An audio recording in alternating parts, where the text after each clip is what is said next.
లోకరక్షకుడు, ప్రపంచానికి అద్వితీయ నాథుడు అయిన యేసుక్రీస్తు ప్రభువారి మిక్కిలి శ్రేష్టమైన ఘనమైన నామంలో నా హృదయపూర్వక వందనములు పేరు పేరున ప్రతి ఒక్కరికి తెలియజేయించున్నాను.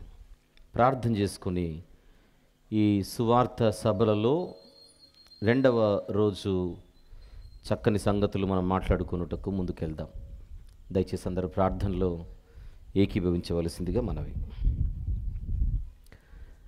మహాపరిశుద్ధుడైన మా ప్రియ పరలోకపు తండ్రి, మీ ప్రియ కుమారుడు, మా ప్రభువు, ప్రియ రక్షకుడు, నజరేయుడైన యేసుక్రీస్తు ప్రభువారి పవిత్రమైన నామములో శిలువపై మా నిమిత్తం ఆయన చిందించిన అమూల్యమైన రక్తమును ఆశ్రయించి ఇట్టి సంతోషముతో ఈ రాత్రివేళ మేమందరము మరొక్కసారి మీ వైపు చూచుటకు, ప్రార్థించుటకు, మీ సహాయమును అర్థించుటకు, మీ మాటల కొరకు మీ వైపు చూచుటకు మీరు మాకిచ్చినటువంటి ఇంత చక్కని భాగ్యమును బట్టి స్తుతులు చెల్లిస్తున్నాము నాయన.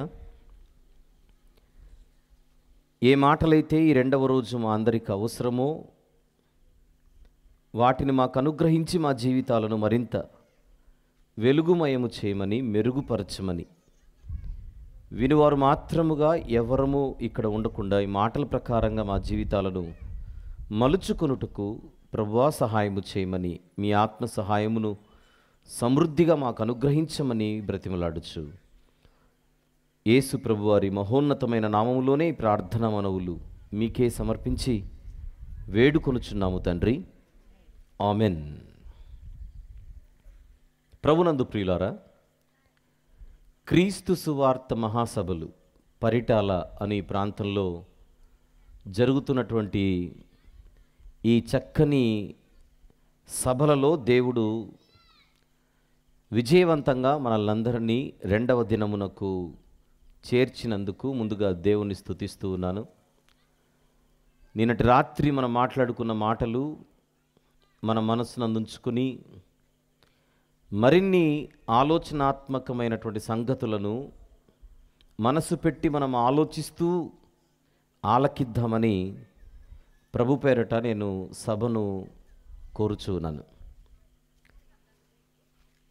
నిన్నటి రాత్రి మనం మాట్లాడుకున్న కొన్ని ముఖ్యమైన సంగతులు: నిలువరమైన పట్టణము మనకు ఇక్కడ లేదు. సూర్యుని క్రింద ఉన్న సమస్తము వ్యర్థమే, అనగా తాత్కాలికమే అని బైబిల్ చెప్పుచున్నది అని, అవి ఆ తాత్కాలికమైనవి సూర్యుని క్రింద అనగా భూమి మీదనని, ఈ భూమి మీద ఉన్న ప్రాంతాలు కానీ, వాహనాలు కానీ, వస్తువులు కానీ, వస్త్రాలు కానీ, వ్యక్తులు కానీ, వ్యవస్థలు కానీ అన్నీ కూడా తాత్కాలికమైనవేనని, చివరకు మానవుని ఆయుష్ కూడా పొగ వంటిదని, మన దినములు తరిగిపోచున్నవని, అటువంటప్పుడు తాత్కాలికమైనటువంటి లక్ష్యాలతో ఈ భూమి మీద మానవులు అనగా మనము బ్రతకడం అనేది అర్థరహితమని, అందుచేత సూర్యుని క్రింద ఉన్న వాటి కోసం పరుగులెత్తకుండా సూర్యుని పైన ఉన్న పరలోకం వైపు మన దృష్టిని కేంద్రీకరించాలని, ఆ పరలోకమందే మన పౌరస్థితి ఉన్నది అని, ఆ పరలోకాన్ని మనకు ఇవ్వగలిగినటువంటి శక్తిమంతుడు ఒక్క యేసుక్రీస్తు ప్రభువేనని, ఆయన కొరకు మనము కనిపెట్టుచూ బ్రతకాలని నిన్న రాత్రి మనం మాట్లాడుకున్న సంపూర్ణ సందేశం యొక్క సారాంశం. అక్కడ నుంచి ఇప్పుడు కొనసాగిద్దాం. కీర్తనల గ్రంథం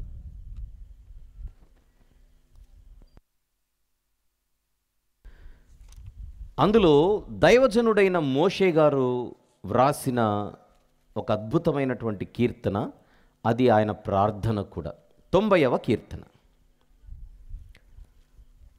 అందులోని 10వ వచనం ఒక్కసారి చూద్దాం. అందరూ తీద్దాం. 90వ కీర్తన 10వ వచనము. మా ఆయుష్కాలము 70 సంవత్సరములు, అధిక బలమున్న ఎడల 80 సంవత్సరములు, అయినను వాటి వైభవము ఆయాసమే, దుఃఖమే, అది త్వరగా గతించును, మేము ఎగిరిపోదుము.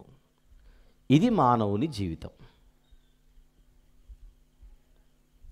70, అధిక బలమున్న ఎడల 80. ఇది మానవుని సగటు ఆయుష్. ఇప్పుడైతే మనం 60 అని అంటాం. పోనీ ఒక 10 పెంచుకున్న తప్పేం లేదు, 70. కానీ ఈ 70, 80 సంవత్సరముల పాటు మానవుని జీవితం, ఒకవేళ అందులో వైభవము ఒకవేళ ఉన్నా అది ఆయాసమే, దుఃఖమే, అది త్వరగా గతించును. మానవుని జీవితంలో ఏదున్నా అది త్వరగా గతించును. మేము ఎగిరిపోదుము. ఎగిరి పోవుదుము అంటే మళ్ళీ రాము అని. ఎంత తాత్కాలికమైనదో మన జీవితం. మరొక్కసారి 2వ దినం మన దృష్టికి వాక్యం తీసుకొని వస్తున్నది. నిన్న రాత్రి ఇదే కీర్తన గ్రంథంలో 102వ కీర్తనలో ఇదే పదజాలాన్ని మనం చూసాం. 3వ వచనం, 102వ కీర్తన 3వ వచనం. పొగ ఎగిరిపోవునట్లుగా నా దినములు తరిగిపోచున్నవి. చాలు. పొగ ఎగిరిపోవునట్లుగా నా దినములు తరిగిపోచున్నవి. అంటే మన జీవితము అనగానే మనకు తెలిసిన సృష్టిలోని కొన్ని వాటిని తీసుకొని భక్తులు వర్ణిస్తూ చెబుతున్నారు మనకు వాస్తవం అర్థం కావడానికి. పొగ అన్నాడు పాత నిబంధనలో, ఆవిరి అన్నాడు క్రొత్త నిబంధనలో. పెద్ద తేడా ఏమీ లేదు. యాకోబు గారు వ్రాసిన పత్రిక 4వ అధ్యాయం 14వ వచనం ఒకసారి చూద్దాం. యాకోబు పత్రిక 4వ అధ్యాయము 14. రేపేమి సంభవించునో మీకు తెలియదు, మీ జీవము ఏ పాటిది, మీరు కొంతసేపు కనబడి అంతలో మాయమైపోవు ఆవిరి వంటి వారే. ఎవరు ఆవిరి వంటి వారు? మనుష్యులు. మీరు అంటే మనుషులు. పాత నిబంధన మానవుడి జీవితాన్ని పొగతో పోలిస్తే క్రొత్త నిబంధన ఆవిరితో పోల్చింది. నిన్నటి రాత్రి అనగా మొదటి దినము ప్రసంగి గ్రంథములోని తెలుగు పదమైన వ్యర్థము అనే పదానికి మూల భాష అయిన హీబ్రూ భాషలో ఏమంటారని చెప్పాను? హెబెల్. హెబెల్ అనేటువంటి హెబ్రీ పదానికి అర్థం ఏమిటి? ఆవిరి, వేప, తాత్కాలికము. సమస్తము తాత్కాలికమే. ఇక మీదట మనకు పొగ ఎక్కడ కనబడినా నేనే అనే ఫీలింగ్ కలగాలి. పొగ అలా కనబడుతుంది, అలా మాయమైపోతుంది, ఎగిరిపోతుంది. ఇది నిజమా కాదా ఒక్కసారి ఆలోచిద్దాం. కాదనగలమా ఈ సత్యాన్ని? ఇది తప్పు అని చెప్పగలమా? నిజం, సత్యం. అందుకే తెలుగులో ఒక సామెత, వాన రాకడ ప్రాణము పోకడ ఎవరికి తెలుసు అని అంటారు తెలుగులో. వాన ఎప్పుడొచ్చినో తెలియదు, ప్రాణం ఎప్పుడు పోవునో తెలియదు. నిజమే ఇది. అసలు మనిషి జీవితమే ఇది. అలాంటప్పుడు ఆ ఉన్న చిన్న జీవితంలో మనము ఎంత వీలైతే అంతగా సంతోషంగా బతికితే హ్యాపీగా ఉండొచ్చు. కానీ సంతోషం అంటేనే హ్యాపీనెస్, అది వేరు సంగతి. సంతోషంగా ఉంటే బాగుంటుంది, కానీ ఎప్పుడు కోపాలు, తాపాలు, పగలు, ప్రతీకారాలు, ద్వేషం, ఒకరి మీద ఒకరు దుమ్మెత్తి పోసుకోవడం, ఒకరంటే ఒకరికి పడకపోవడం అవసరమా అని అనిపించాలి. మనకు అనిపించాలి. అదేంటో ఇంత చిన్న జీవితాన్ని మనం చాలా చాలా క్లిష్టంగా మార్చేసుకుంటుంటాం. దారిన పోయే సమస్యలన్నీ మనమే లాగేసుకుంటుంటాం, మన మెడకు చుట్టుకుంటుంటాం. చేతికి మట్టో బురదో అంటిందనుకోండి, అలా దులుపుకుంటే బాగుంటుంది. రుద్దుకుంటే ఎక్కువ అవుతుంది, దులుపుకుంటే ఎగిరిపోతుంది.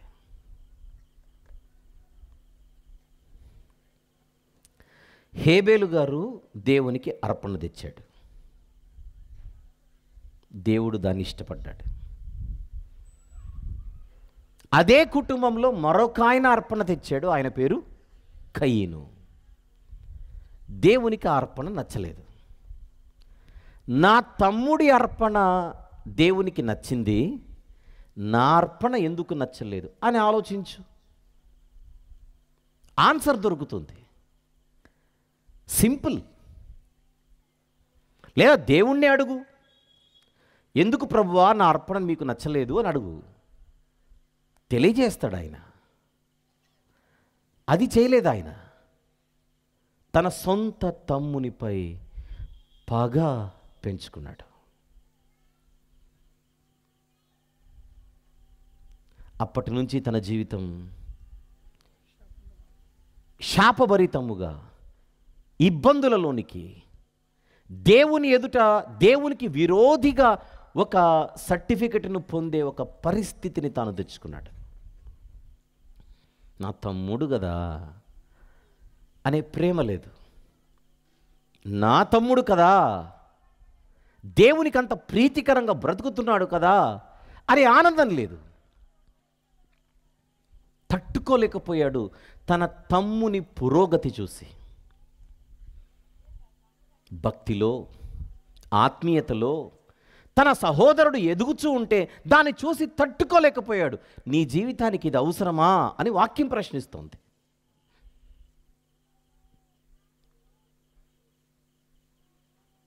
నెమ్మది కోల్పోయాడు కయీను. చెప్పండి, ఎప్పుడైతే తన తమ్ముని అర్పణ దేవుడు అంగీకరించాడో ఆ రోజు నుంచి కయీనుకు నిద్ర పట్టట్లేదే, ముద్ద దిగట్లేదే, ప్రశాంతత లేదే, మనశ్శాంతి లేదే. ఇది కొని తెచ్చుకున్న కష్టమా కాదా చెప్పండి? ఇది కొని తెచ్చుకున్న కష్టం కాదు. నీ కష్టానికి కారణం అసూయ, నీ కష్టానికి కారణం కుళ్ళు, నీ కష్టానికి కారణం నువ్వు పెట్టుకున్న, పుట్టించుకున్న, పెంచుకుంటున్న కోపం. నీ కష్టానికి కారణం పగ.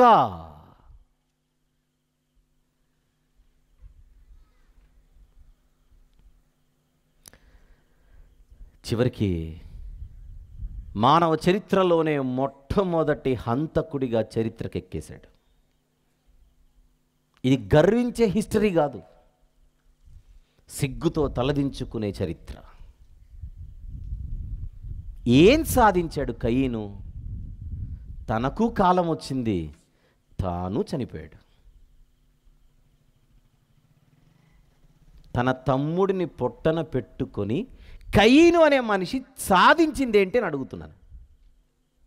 నిల్ పైపెచ్చు పాపాన్ని మూట కట్టుకున్నాడు. చరిత్రహీనుడిగా ఈరోజు మన కళ్ళ ముందు చరిత్రలో కనబడుతున్నాడు.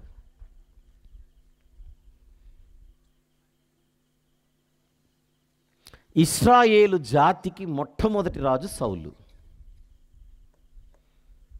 తన కుమారుడు యోనాతాను. ఆ కుమారుడితో సమానుడు దావీదు. ఇశ్రాయేలీలపై ధ్వజమెత్తుతున్న గొల్యాతును మట్టి కరిపించి దేవుని సహాయముతో విజయాన్ని అలా సులభంగా తీసుకొని వచ్చినవాడు. పాపం ఆయనకు సంబంధమే లేదు ఆ స్త్రీలు పాడిన పాటకు. పాట వారిది, పాటలు ఈయనకొచ్చాయి. ఈయన ఏమన్నా రచించి పాట మీరు ఇది పాడండి నేను వస్తుంటే అని చెప్పాడా? కాదే. కొడుకు, కుమారుని వయసు. దావీదు గారికి తండ్రి లాంటి వాడు సౌలు గారు. అలాంటి అబ్బాయిపై ఎంత పగ పెంచుకున్నాడు. సమూయేలు మొదటి గ్రంథము 18వ అధ్యాయము. సమూయేలు మొదటి గ్రంథము 18వ అధ్యాయం 11వ వచనం ఒక్కసారి చూద్దాం జాగ్రత్తగా. సమూయేలు మొదటి గ్రంథం 18వ అధ్యాయం 11వ వచనం. ఒకప్పుడు సౌలు చేతిలో ఒక ఈటె ఉండగా దావీదును పొడిచి గోడకు బిగించుదుననుకొని సౌలు ఆ ఈటెను విసిరేను. ఒక మనిషి మృగంగా మారిపోయాడు చూడండి. అసలు సౌలు రాజా మీకున్న ఘనత ఏమిటి? ఇశ్రాయేలు గోత్రములలో అందరికంటే స్వల్ప గోత్రము, అన్నిటికంటే కనిష్ట గోత్రము మీదైనా దేవుడిచ్చిన ఆధిక్యత ఎంత గొప్పది. ఎప్పటికీ చరిత్రలో ఇశ్రాయేలులకు మొదటి రాజు ఎవరంటే ఆయన పేరు చెప్పాల్సిందే. అలాంటి ఘనత దేవుడు నీకు ఇవ్వగా, ఎప్పటికైనా కయీను పెద్దోడా హేబేలు పెద్దోడంటే ఎవరైనా కయీనే పెద్దోడని చెబుతారే. అలాంటి ఆధిక్యత దేవుడు చరిత్రలో వ్యక్తులకు ఇస్తుంటే, దేవుడిచ్చే ఆధిక్యత, దేవుడు ఇచ్చిన ఆధిక్యత సరిపోవట్లా.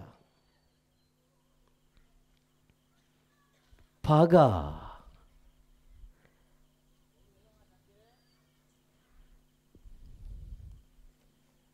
మత్తయి సువార్త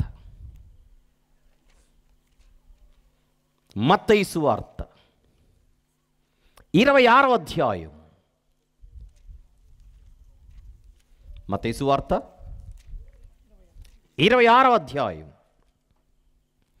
14, 15 వచనములు చూద్దాం. 16 కూడా చూద్దాం. అప్పుడు 12 మందిలో ఒకడగు ఇస్కరియోతు యూదా ప్రధాన యాజకుల యొద్దకు వెళ్ళి, నేను ఆయనను మీకు అప్పగించిన ఎడల నాకేమిత్తురని వారిని అడిగాను. అందుకు వారు 30 వెండి నాణెములు తూచి వానికిచ్చిరి. వాడు అప్పటి నుండి ఆయనను అప్పగించుటకు తగిన సమయము కనిపెట్టుచుండెను. దేనికి?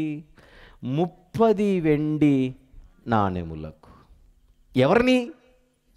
నిన్ను చేరదీసిన వానిని, నిన్ను చేర్చుకున్న వానిని. 12 మంది అపోస్తలులలో ఎప్పటికీ నిలిచిపోయే ఒక ఆధిక్యత నీకు ఇచ్చిన వాడిని. ఆ 12 మందిలో డబ్బు సంచి నీకే ఇచ్చిన వాడిని, నీ దగ్గరే ఉంచిన వాడిని ఆయననా అప్పగించాలని తమరు ఆలోచిస్తున్నది? 3 చూపించాను ఇప్పటి వరకు. కయీను, సౌలు, ఇస్కరియోతు యూదా. వీళ్ళు ఎవరి మీదనైతే టార్గెట్ చేశారో వాళ్ళెవ్వరూ వీళ్లకు హాని చేయలేదే. వీళ్ళు సాధించింది ఏంటి అని వీళ్ళందరినీ ముందు పెట్టి నేను మిమ్మల్ని అడుగుతున్నాను, ఒకసారి ఆలోచించమని. 12వ అధ్యాయం అదే మత్తయి సువార్త. మత్తయి సువార్త 12వ అధ్యాయం. అది విశ్రాంతి దినము. ఊచ చేయగలిగినటువంటి ఒకడు ప్రభువుకి ఎదురుపడ్డాడు. తన ఎదురుగున్నటువంటి పరిసయ్యులు, మిగిలిన పెద్ద మనుషులు ఎవరైతే అక్కడ ఉన్నారో వారి ఆలోచనలను ఎరిగినటువంటి యేసుక్రీస్తు ప్రభు విశ్రాంతి దినమున మంచి చేయడము ధర్మమా అధర్మమా అని అడిగాడు.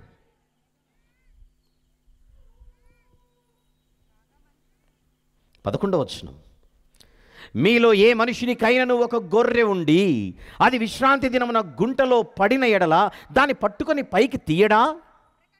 గొర్రె కంటే మనుషుడు ఎంతో శ్రేష్ఠుడు. ఆ మాట కనుక అర్థమైతే ఏం చెప్పారయ్యా మీరని ఆయన దగ్గర చేతులు కట్టుకొని ఇంకా మాకు ఎక్కువ నేర్పించమని అడగాలి.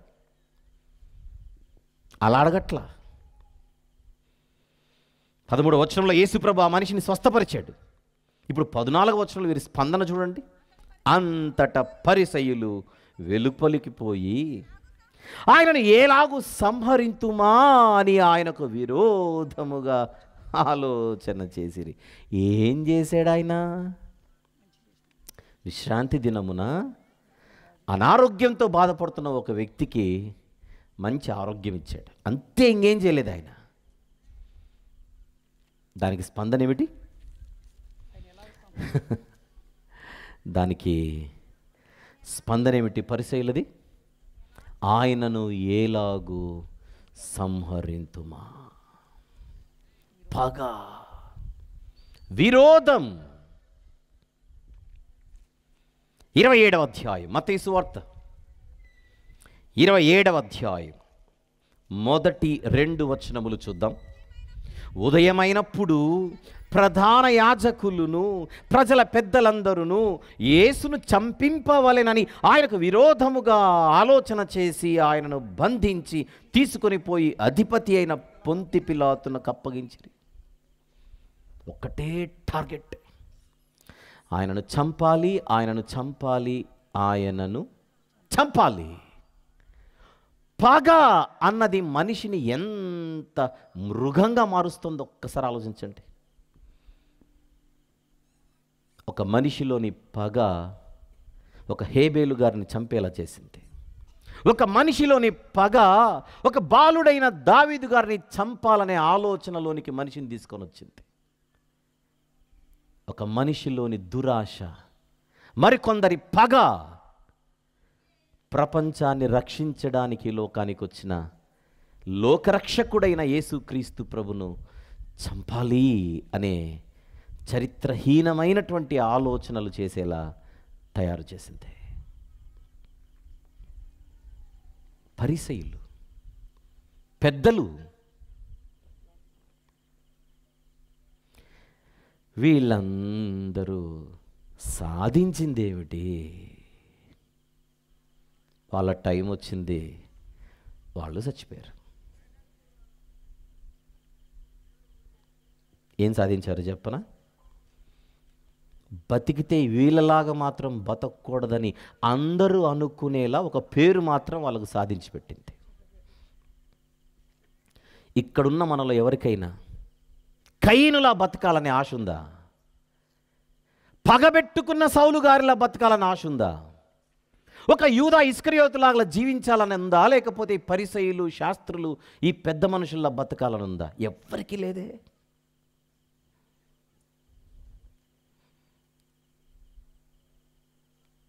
వాళ్ళు చదివే ధర్మశాస్త్రంలోనే కీర్తనల గ్రంథం ఉంది. పరిసయ్యులకు కీర్తనల గ్రంథం తెలీదు. ఆ కీర్తనల గ్రంథంలో ఉన్న మాట ఏమిటి? మనిషి జీవితం పోగా, కానీ వీళ్ళు పెంచుకున్నది పగా.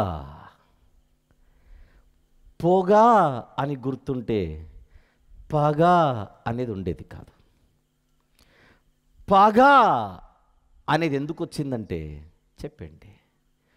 పొగ అన్న సంగతి తెలియక, తెలిసినా గుర్తుంచుకోక, తెలిసినా మరిచిపోవడం వలన. ఇంతవరకు నేను చెప్పింది నిజమని మీరు అనుకుంటే, ఈ రాత్రి దేవుని సన్నిధిలో మనం ఉన్నాము కనుక మనకు కూడా ఎవరి మీదనైనా అంతో ఇంతో కోపము, ఒక రకమైన అసూయ, ఒక రకమైన కుళ్ళు, ఒక రకమైనటువంటి పగ, ద్వేషం, ప్రతీకారం ఇలాంటివి ఉన్నాయేమో అని ఎందుకు ఒక్కసారి మనల్ని మనం పరిశీలించుకోకూడదు? ఇలాంటి వారి ఉదాహరణలు చరిత్రలో దేవుడు రాయించిన తర్వాత, అవి ఈ రాత్రి మన దృష్టికి వచ్చిన తర్వాత, జ్ఞాపకము చేయబడిన తర్వాత, ఇప్పుడు మనల్ని మనం పరిశీలించుకోవద్దు?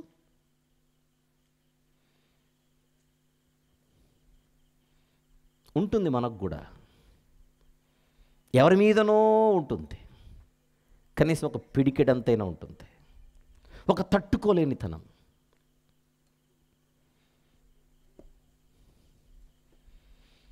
వాళ్ళు కుటుంబీకులు అవ్వచ్చు, బంధువులు అవ్వచ్చు, ఇరుగు పొరుగు వారు అవ్వచ్చు,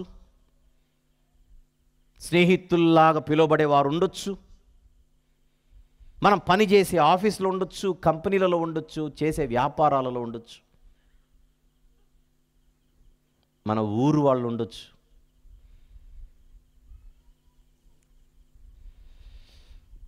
ఎన్నో వర్గాలు ఈరోజు సమాజంలో కనబడుతున్నాయి. ఆ ఎదుటి మరొక వర్గంలో ఉన్నవారు ఉండొచ్చు.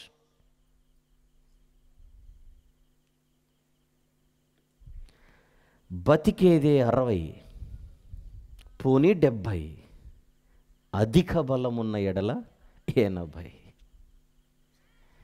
ఈ జీవితానికి అవసరమా? అది ప్రశ్న. అవసరమా?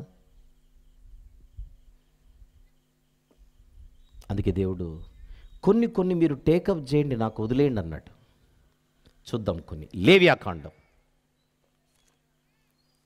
19వ అధ్యాయం తీద్దామా? లేవియాకాండము 19వ అధ్యాయం ఒకసారి 18వ వచనము చూద్దాం. 18 అందరూ తీద్దామా? లేవియాకాండము 19వ అధ్యాయం 18వ వచనం.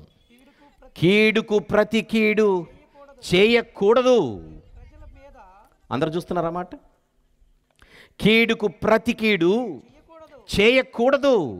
నీ ప్రజల మీద కోపముంచుకొనక నిన్ను వలె నీ పొరుగువానిని ప్రేమించాలి. ఎప్పుడు చెప్పిన మాట ఇది? ఎందుకు చెప్పిన మాట ఇది? వద్దు, కోపమొద్దు. ఒకవేళ కోపగించుకున్నా అది న్యాయమైనదై ఉండాలి. అది సూర్యుడు అస్తమించే సమయానికే మాయమైపోవాలి. ద్వితీయోపదేశకాండం 32వ అధ్యాయం. ద్వితీయోపదేశకాండము 32వ అధ్యాయం 35వ వచనము ఒకసారి చూద్దాం. 35వ వచనం. వారి కాలు జారు కాలమున పగ తీర్చుటయు ప్రతిఫలమిచ్చుటయు నావే. ఏమన్నాడు? పగ తీర్చుటయు ప్రతిఫలమిచ్చుటయు నావి అన్నాడా? నావే అన్నాడా? నావే అంటే నీవి కాదని, మనవి కాదని. ఆయన బిజినెస్లోనికి మనం ఎందుకు వేలు పెట్టాలి చెప్పండి? సామెతల గ్రంథం 20వ అధ్యాయం. సామెతల గ్రంథము 20వ అధ్యాయం 22వ వచనం జాగ్రత్తగా చూద్దాం. 22. కీడుకు ప్రతి కీడు చేసేదను అని అనుకొనవద్దు. గమనిస్తున్నారా? సామెతల గ్రంథం 20వ అధ్యాయం 22వ వచనం. కీడుకు ప్రతి కీడు చేసేదనని అనుకొనవద్దు, యెహోవా కొరకు కనిపెట్టుకొనుము, ఆయన నిన్ను రక్షించును. నమ్ముదామా వద్దా? నమ్మాలా వద్దా? వాళ్ళెవరో తప్పు చేశారు మన ఎడలని, వారి విషయంలో మళ్ళీ మనము కూడా తప్పు చేస్తే మనము తప్పుల మీద తప్పులు చేసే అవకాశం పుష్కలంగా ఉంది. నా ఎదుట మీరు అలా కనబడుట నా చిత్తము కాదు. అదే సామెతల గ్రంథం 24వ అధ్యాయం, అదే సామెతల గ్రంథము 24వ అధ్యాయం 29వ వచనం ఒక్కసారి చూద్దాం. 29, వాడు నాకు చేసినట్లు వానికి చేసేదను, వాని క్రియ చొప్పున వానికి ప్రతిఫలం ఇచ్చేదనని అనుకొనకుము. ఎందుకు శ్లోకం చదివాని చెప్పానా? అనుకొనుము అని అనుకుంటామేమోనని. అనుకొనకుము. మళ్ళీ చదువుదాం. 29, వాడు నాకు చేసినట్లు వానికి చేసేదను. మన రెగ్యులర్ డైలాగ్ అనుకుంటే ఇది, మన జీవితంలో మన రెగ్యులర్ డైలాగ్ అనుకుంటే ఇది, ఆడు నాకు చేసాడు కనుక నేను చేస్తాను అంతే. అంతవరకు నేనెట్లా నిద్రపోతాను? పడుకుంటే వాడే, లేస్తే వాడే, కలలో వాడే. నెమ్మది లేక, విశ్రాంతి లేక, మనశ్శాంతి లేక, సంతోషము లేక ఏంటో మన జీవితం అలా నలిగిపోతుంటుంది. జస్ట్ ఒకరిపైనో కొందరిపైనో ఇలాంటి భావాలు మనం పెంచుకోవడం వలన.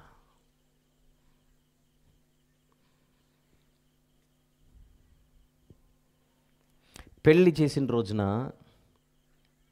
పెళ్ళి వేదికపై హ్యాపీ మ్యారీడ్ లైఫ్ అంటారు అందరూ వచ్చి. అంటే తెలుగులో మీ వివాహ జీవితం సంతోషంగా ఉండాలని. ఆ ఒక్కరోజే సంతోషం, తర్వాత ఏమవుతుంది? చేతులారా మనం చేసుకుంటున్నాం. అది దేవుడేం చేయట్లా. కోడల్ని ప్రేమించొద్దని చెప్పాడా దేవుడు? చెప్పలేదే. అత్తను ప్రేమించొద్దని చెప్పాడా దేవుడు? చెప్పలేదే. భార్యను ప్రేమించొద్దని చెప్పాడా దేవుడు? చెప్పలేదే. భర్తపై ఎదురు తిరగమని చెప్పాడా దేవుడు? చెప్పలేదే. అన్నీ ఆయనకు వ్యతిరేకమైనవి, మనము చేస్తూ తెచ్చుకుంటున్న కష్టాలు ఇవి. మన కాపురాలను, మన కుటుంబాలను, మన జీవితాలను చేతులారా మనం పాడు చేసుకుంటున్నాం. బతికేది 60, కుదిరితే 70, అధిక బలమున్న ఎడల 80. పెళ్ళయ్యేది 25కు, కొందరికి 30, కొందరికి ఆఫ్టర్ 30. ఇప్పుడు బతికేది 60-70 అయితే పెళ్ళయ్యే టైంకి దగ్గర సగం జీవితం ఎగిరిపోయింది. ఇంకొక సగం జీవితం ఇంత ఏడుపుతో నింపుకోవాలా? ఆల్రెడీ ఒంట్లో అంతా షుగర్లు, బీపీలు వచ్చేస్తాయి 30 దాటితే. ఒంటి పరిస్థితి బాగలేదు, మళ్ళీ ఇంటి పరిస్థితి కూడా మనం చెడగొట్టుకోవాలా అని అడుగుతున్నా. ఈ బాధలు సరిపో? ఒంట్లో ఉండే బాధలు సరిపో? ఇంట్లో కూడా బాధలా? ఉండేది 4, ఆ 4 ఎంత సంతోషంగా ఉండొచ్చు? ఉండలేకపోతున్నామే. నీ భార్య మంచిది కాదు, నీ భార్య మంచిది కాదు, నీ భార్య మంచిది కాదని అత్తగారి పాట. మీ అమ్మ మంచిది కాదు, మీ అమ్మ మంచి కాదు, సేమ్ టు యూ అని చెప్పి కోడలు గారి భార్య యొక్క పాట. కోడలు గారి దృష్టిలో అత్తగారు ఎప్పుడు బాగుంటారో తెలీదు. అసలు కోడలకు అత్త ఎప్పుడు నచ్చుతుందో ఈ ప్రపంచంలో, అసలు ఆ కోడలు ఈ అత్తకి ఎప్పుడు నచ్చుతుందో ఈ ప్రపంచంలో. మీకా గ్రంథం చూద్దాం ఒక్కసారి ఈ మాటలు. మీకా గ్రంథము 7వ అధ్యాయం 2వ వచనం ముందుగా చూద్దాం పరిచయం కోసం. భక్తుడు దేశములో లేకపోయేను ఎందుకో కింద చెబుతూ, మీకా గ్రంథం 7వ అధ్యాయం 2వ వచనం, భక్తుడు దేశములో లేకపోయేనని 2వ వచనంలో చెప్పి ఎందుకో కారణాలు చెబుతూ 6వ వచనంలో ఆయన ఏమంటున్నాడు చూద్దాం. కుమారుడు తండ్రిని నిర్లక్ష్య పెట్టుచున్నాడు, కుమార్తె తల్లి మీదికిని, కోడలు అత్త మీదికిని లేచెదరు, ఎవరి ఇంటి వారు వారికే విరోధులగుదురు అని కుటుంబాలకు సంబంధించిన రిపోర్ట్ ఇస్తున్నాడు దేవుడు. భక్తి లేదు, కుటుంబాలలో భక్తి లేదు. ఆదివారాలు మాత్రం మందిరాలు నిండిపోతున్నాయి. ఎవరి చేత? భక్తుల చేతే.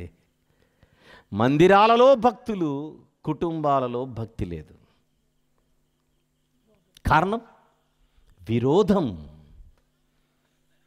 పగ.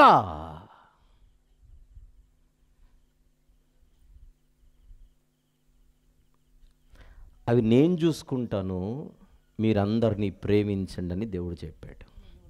మన జీవితాన్ని ఆయన ఆనందంగా ఉంచడానికి. అది మనకు బరువు అయిపోతుందా? అది మనకు కష్టమైపోతుందా? అది మనకు ఇబ్బంది అవుతుందా? ఒక్కసారి ఆలోచించండి.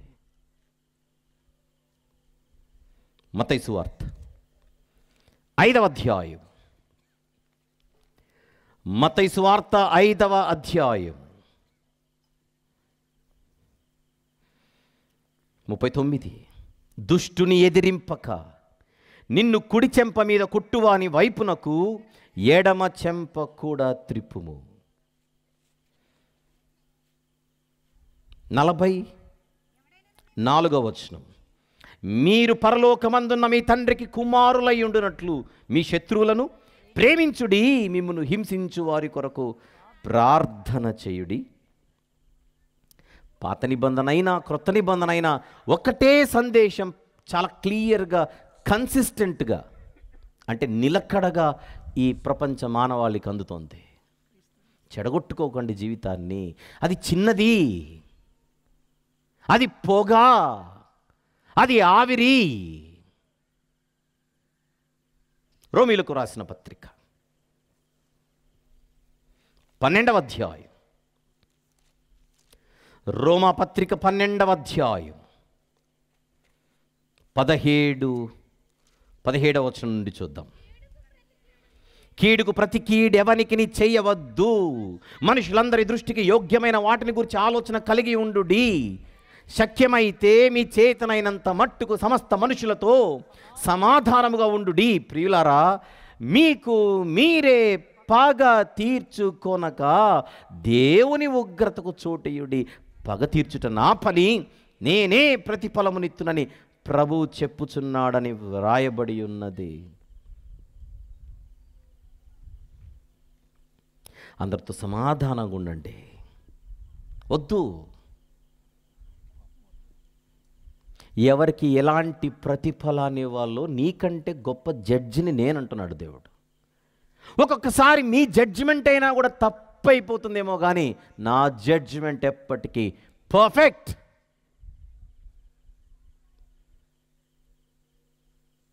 న్యాయమైన దేవుడు, నీతిగల దేవుడు, సర్వలోకమునకు ఆయన న్యాయాధిపతి. నేను చూసుకుంటాను అంటున్నాడుగా. తెస్సలోనిక మొదటి పత్రిక 5వ అధ్యాయం, తెస్సలోనికైలకు వ్రాసిన మొదటి పత్రిక 5వ అధ్యాయం 15వ వచనం చూద్దాం. 15, ఎవడును కీడునకు ప్రతి కీడు ఎవనికైనను చెయ్యకుండా చూచుకొనుడి.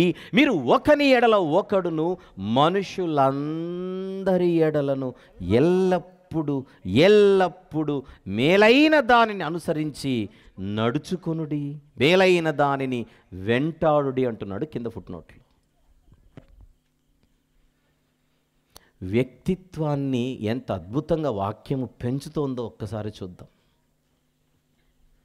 మన చేతిలో ఉన్న దేవుని గ్రంథం ఇది, మన చేతిలో ఉన్న వాక్యం ఇది. లేఖనము అని అంటాం దీన్ని. లేఖనం ఎందుకు ఇవ్వబడింది?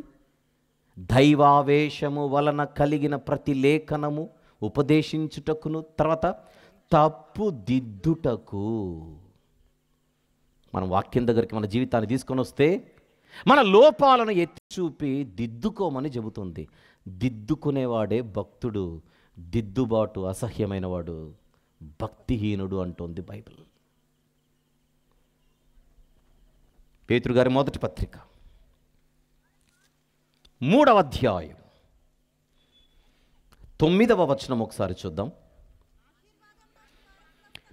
పేతురు గారి మొదటి పత్రిక 3వ అధ్యాయము 9వ వచనము, ఆశీర్వాదమునకు వారసులవుటకు మీరు పిలువబడితిరి గనుక కీడుకు ప్రతి కీడైనను దూషణకు ప్రతి దూషణైనయు చెయ్యక దీవించుడి.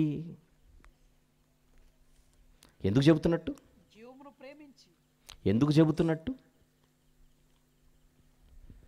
మన జీవితాలు ఆ ఉన్న కొద్ది జీవితంలో, కొద్ది కాలంలో దేవుని ఎదుట ప్రీతికరముగా, దేవుని ఎదుట ప్రియులుగా మనం జీవిస్తూ ఆనందంగా బతకడానికి దేవుడిచ్చిన అద్భుతమైన జీవిత సూత్రాలు ఇవి. ఈ 3 రోజుల సభలు ఏర్పాటు చేయబడింది ఏదో చెప్పేవాడు చెబుతాడు మనం వెళ్ళి కూర్చుందాం కాసేపు అని కాదు. చెప్పే నాతో సహా మనందరము కూడా దేవుని వాక్యం దగ్గరకు వచ్చి మన జీవితాలలోని లోపాలను గుర్తించి వాటిని సరిదిద్దుకోవడానికి. ఎదుటివానికి బోధించు, నీవు నీకు నీవే బోధించుకున్నావని వాక్యం చెబుతుంటే చెప్పే నేననుకోకూడదు అది మీకు మాత్రమేనని. వాక్యము అందరికీ గురువు.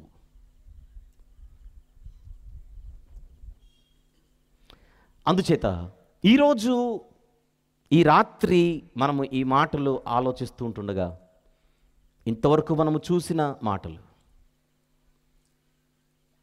సూర్యుని క్రింద ఉన్న సమస్తము తాత్కాలికమని తెలిసిన తర్వాత కూడా అసలు మన ఆలోచనలు ఎలాగున్నాయి? పొగానింది. యాకోబు పత్రికలో మనం చూసిన మాట ఏమిటి? రేపేమి సంభవించునో మీకు తెలియదు గనుక. చూద్దాం 14వ వచనం వన్స్ అగైన్. 4వ అధ్యాయము 14వ వచనం. రేపేమి సంభవించునో మీకు తెలియదు, మీ జీవం ఏపాటిది. ఇంతలో మీరు కొంతసేపు కనబడి అంతలో మాయమైపోవు ఆవిరి వంటి వారే కదా. ఎత్తుకు పై ఎత్తులు, ఎదుటోడును ముంచి నేను ఎదగాలి. మనం ఎదగొచ్చు, తప్పులేదు. పక్కోడిని ముంచి కాదు, పక్కవాడి నెత్తిపై చెయ్యి పెట్టి వాడిని తొక్కేసి మనం ఎదగాల. అవసరమా? ఒకడిని చెడ్డ చేసి మనం మంచోళ్ళు అనిపించుకోవడం, ఒకడిని తొక్కేసి మనం ఎదగాలనుకోవడం, ఇలాంటి ఆలోచనలు మనకు వచ్చే ప్రతిసారి మనకు గుర్తు రావాల్సింది 70 కదా, అధిక బలమున్న ఎడల 80 కదా.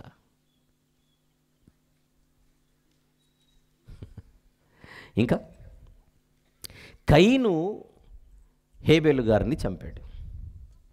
దేవుడేమో ఊరుకున్నాడా? లాగాడు పంచాయతీలోకి. నీ తమ్ముడెక్కడా? నువ్వెందుకు సత్క్రియలలో లేవు? చంపిన తర్వాత నీ తమ్ముని రక్తము నాకు మొరపెట్టుచున్నది అంటే దేవుడు చూడ్డనా? ఏంటి మన ధైర్యం? మనము చేసే ఆలోచనలు దేవునికి తెలియవనా?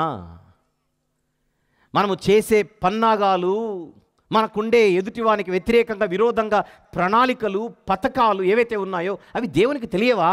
ఆయన మన హృదయము కంటే అధికుడు.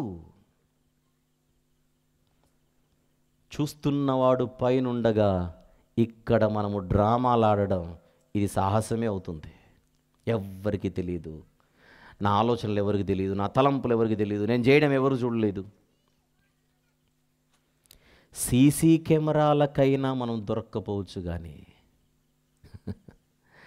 దేవుని కంటికి ఏది మరుగై ఉండలేదు.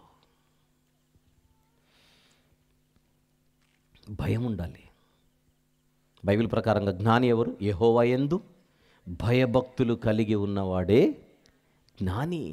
జ్ఞానానికి అదే మూలము.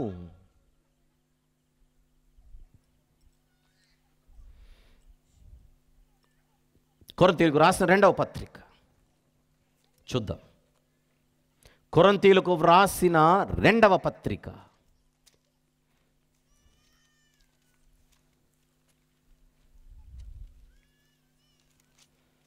5వ అధ్యాయం 10వ వచనం చూద్దాం. 10వ వచనం, ఎందుకనగా తాను జరిగించిన క్రియల చొప్పున అవి మంచివైనను సరే చెడ్డవైనను సరే దేహముతో జరిగించిన వాటి ఫలమును ప్రతి వాడు పొందునట్లు మనమందరము క్రీస్తు న్యాయపీఠము ఎదుట ప్రత్యక్షము కావలియును. న్యాయాధిపతి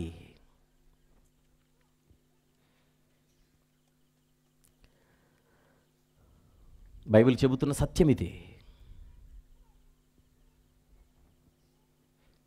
మంది బలం ఉంటే మనల్ని ఎవరు పట్టుకోలేరు, ఖండ బలం ఉంటే మనల్ని ఎవరు పట్టుకోలేరు. ఏమీ కాదు నాకు అనే ఒక అతి విశ్వాసం, మందిని బట్టి, ధనమును బట్టి, అధికారాన్ని బట్టి, కుర్చీని బట్టి, అబ్బో ఎన్ని కారణాలు లేవు మనకు భయం లేకుండా బతకడానికి. ఇష్టం వచ్చినట్టు బతికితే చూస్తున్న దేవుడు ఊరకుండేవాడు కాదు. చూస్తున్నాముగా, ఎవరో ఉన్నారు నాతో, నాకేమీ కాదు, ఇంతమంది నా చుట్టూ ఉండగా నాకేమవుతుంది. ఇదంతా బుద్ధిహీనత, ఇదంతా బుద్ధిహీనతే. చాలా డబ్బులు సంపాదించాడు జక్కయ్య అనే ఆయన. ఒకరోజు తన జీవితంలో కళ్ళు తెరుచుకున్నాడు. డబ్బులు కాదు నా జీవితాన్ని ఒక అద్భుతమైన భవిష్యత్తులోనికి నడిపించేది, నా కళ్ళ ముందు కనబడుతున్న యేసయ్య. చెట్టెక్కిన జక్కయ్య కిందికొచ్చిన యేసయ్యను చూశాడు, కిందికి దిగాడు. అంటున్నాడు, ఈ డబ్బులొద్దు ప్రభువా నాకు, నా జీవితాన్ని ఇంతవరకు సర్వనాశనం చేసింది ఈ ధనమే. దానిని నా నియంత్రణలో పెట్టుకోకుండా దాని నియంత్రణలోనికి నేను వెళ్ళిపోయాను. ఇక మీదట ఎవరినొద్దనైతే అన్యాయంగా నేను సంపాదించానో వారందరికీ తీసుకున్న దానికంటే, దోచుకున్న దానికంటే అధికముగా తిరిగి ఇచ్చేస్తాను. నువ్వుంటే నాకు చాలు యేసయ్య అనేసాడు. అప్పుడు అన్నాడు యేసు ప్రభు, ఇతడును అబ్రహాము కుమారుడే. డబ్బులు ఉండడం తప్పు కాదు, డబ్బు నియంత్రణలోనికి జీవితాలు వెళ్ళిపోవడం. ధనాపేక్ష సమస్త కీడులకు మూలము. నాకు రక్షణ కావాలి. చెరసాల నాయకుడు చదువుతున్నది ఏమిటి? అర్ధరాత్రి వేళ, అయ్యలారా నేను రక్షణ పొందుటకు నేనేం చేయాలి? ప్రభు అయిన యేసునందు విశ్వాసముంచుము, నీవును నీ ఇంటి వారును రక్షింపబడుతురు. ఆ యేసుక్రీస్తు ప్రభు గురించి వివరించే సభలే ఈ 3 రోజుల సభలు, క్రీస్తు సువార్త మహాసభలు. అదే సువార్త ఈ రాత్రి ప్రకటించబడుతోంది.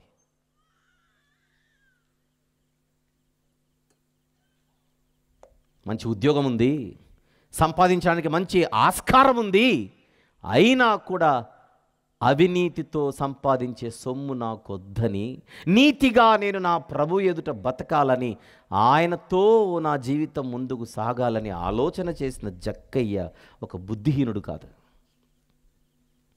పరితపించాడు.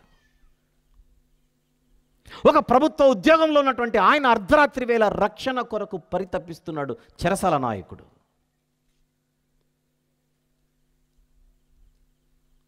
ఆ రక్షణ కొరకు పరితపిస్తున్న ఆ చెరసాల నాయకునికి అందిన సువార్త ఏమిటి? ప్రభు అయిన యేసునందు విశ్వాసముంచుము, ఆయన కొరకు పరితపించుము, రక్షణ కొరకు పరితపించు. కుటుంబ యజమానిగా నీవు రక్షణలోనికి వస్తావు, నీ కుటుంబాన్ని కూడా నువ్వు రక్షణ మార్గంలోనికి నడిపించుకోగలవు. ఆ సారాంశమే ఈ రాత్రి 2వ రోజు మీ ముందు కూడా ప్రకటించబడుతోంది. వాన రాకడా, ప్రాణము పోకడా ఎవరికి తెలుసని మనమే అంటాం ఒకవైపు,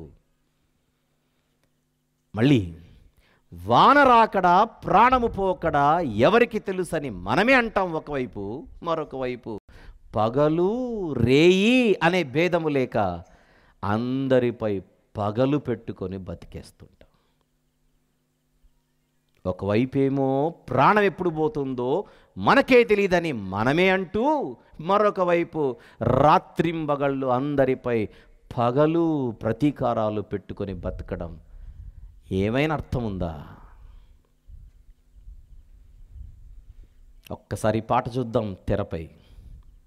ఇంతవరకు మాట్లాడిన మాటలలోని ఈ సారాంశాన్ని మనసులో ఉంచుకొని ఒక పాఠమే ఒక పాట రూపంలో మన ముందుకు వస్తుంది. ఆలోచిద్దాం. అది పాట మాత్రమే కాదు, ఒక పాఠం. దేవుని మహాకృపను బట్టి ఇది 2025వ సంవత్సరము, మనమున్నది ఫిబ్రవరి మాసం. ఇప్పటి వరకు తెలుగులో ఒక 90 పాటలను మనం విడుదల చేసాం. ఆ 90 పాటలలో ఇది ఒకటి. చూద్దాం, లైట్స్ ఆఫ్ చేద్దాం. వానరాకడ ప్రాణము పోకడ ఎవరికి తెలుసని మనమే అంటాం. రేపటి నాడు ఏమి జరుగునో తెలియని మనము 10 మందిపై పగలు పెంచుకొని బ్రతకడం అవసరమంటారా? మంది బలముతో ఖండ బలముతో ఎగిరెగిరి పడవలసిన అవసరమే లేదు.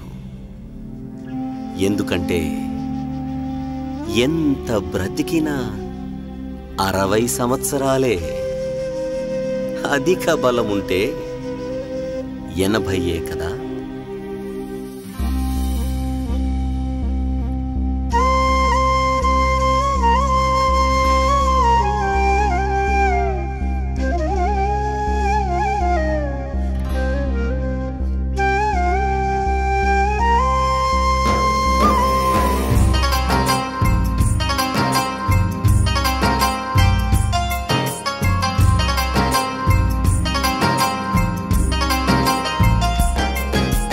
వానరాకడ ప్రాణము పోకడ ఎవరికి తెలుసని అంటావుగా.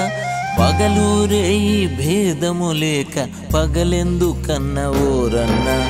వానరాకడ ప్రాణము పోకడ ఎవరికి తెలుసని అంటావుగా. పగలూరే ఈ భేదము లేక పగలెందుకన్న ఓరన్నా.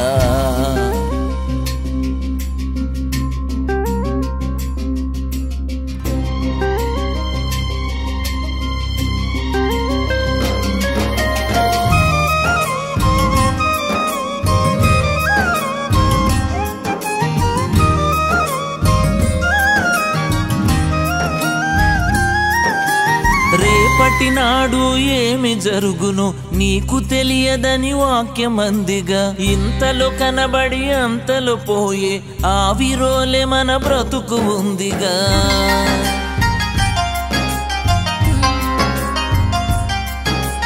రేపటినాడు ఏమి జరుగును నీకు తెలియదని వాక్యమందిగా. ఇంతలో కనబడి అంతలో పోయి ఆవిరోలే మన బ్రతుకు ఉందిగా. మందిని ముంచి ముందుకు వెళ్ళి ఎత్తుకు ఎదిగే యోచన ఏలా. మందిని ముంచి ముందుకు వెళ్ళి ఎత్తుకు ఎదిగే యోచన ఏలా. ఎంత బ్రతికినా 60, అధిక బలముతో 80. వానరాకడ ప్రాణము పోకడ ఎవరికి తెలుసని అంటావుగా. పగలూరే ఈ భేదము లేక పగలెందుకన్న ఓరన్నా.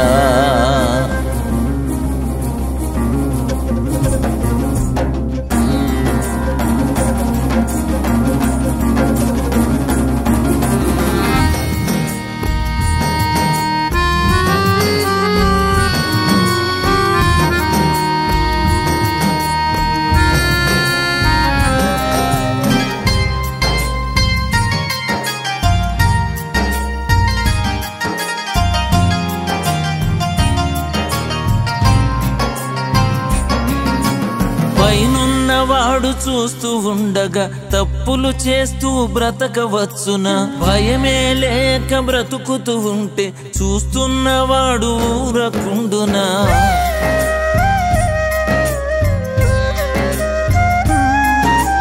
పైనున్నవాడు చూస్తూ ఉండగా తప్పులు చేస్తూ బ్రతకవచ్చున భయమేమి లేక బ్రతుకుతూ ఉంటే చూస్తున్నవాడు ఊరకుండునా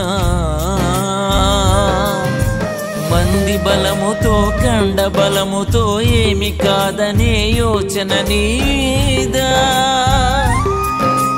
మంది బలముతో కండ బలముతో ఏమి కాదనే యోచన నీదా ఎంత బ్రతికినా 60 అధిక బలముతో 80 వానరాకడ ప్రాణము పోకడ ఎవరికి తెలుసని అంటావుగా పగలు రేయి భేదము లేక పగలెందుకన్న ఓరన్నా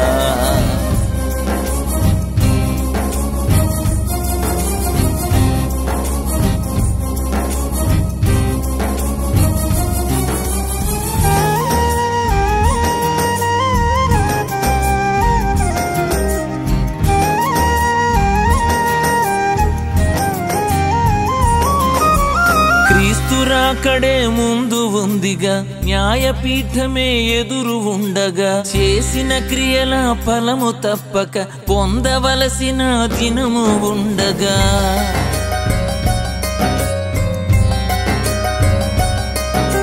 క్రీస్తురాకడే ముందు ఉందిగా న్యాయపీఠమే ఎదురు ఉండగా చేసిన క్రియల ఫలము తప్పక పొందవలసిన దినము ఉండగా